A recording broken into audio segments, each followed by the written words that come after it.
of the size of Sauk Centre and also to Melrose.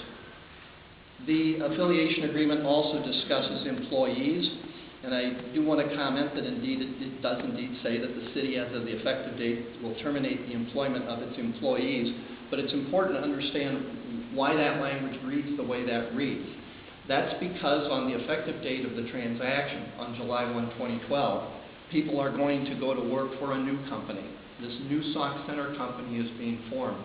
That's not their current employer. And so it's as if on a Friday I work for my current employer, but on the Monday I work for the new employer. So I've technically terminated employment with my old employer, but that's because I'm becoming employed by a new employer.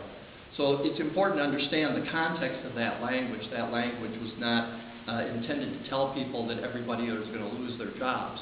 It's intended to tell people that their employment is terminating with the city and new employment would have to commence with the new entity that's being formed. This agreement then talks about how individuals will be invited to apply, they'll be given due consideration, and the agreement also talks about how CentraCare will abide by all of its legal obligations in terms of collective bargaining. The agreement then talks about the clinic component. The medical clinic is not part of the city. It's a separate organization owned by the physicians. That transaction will occur separately. That closing and transaction will occur on July 1, 2011. That's still being finalized, but that's the current plan for that. And I should also mention that just as with the city, the same transaction will take place.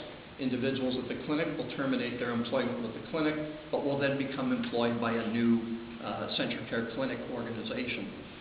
There are some contingencies in the affiliation agreement. There are some things that theoretically could happen that would cause this effective date to be postponed. For example, if the Internal Revenue Service does not approve the new company as a tax-exempt organization by July 1, 2012, we'll have to delay things. And it discusses the various other kinds of contingencies that could cause the effective date to be delayed. Last, the affiliation agreement then talks about how from now until the time of the effective date, the hospital will continue to comply, will continue to operate its business in the normal course of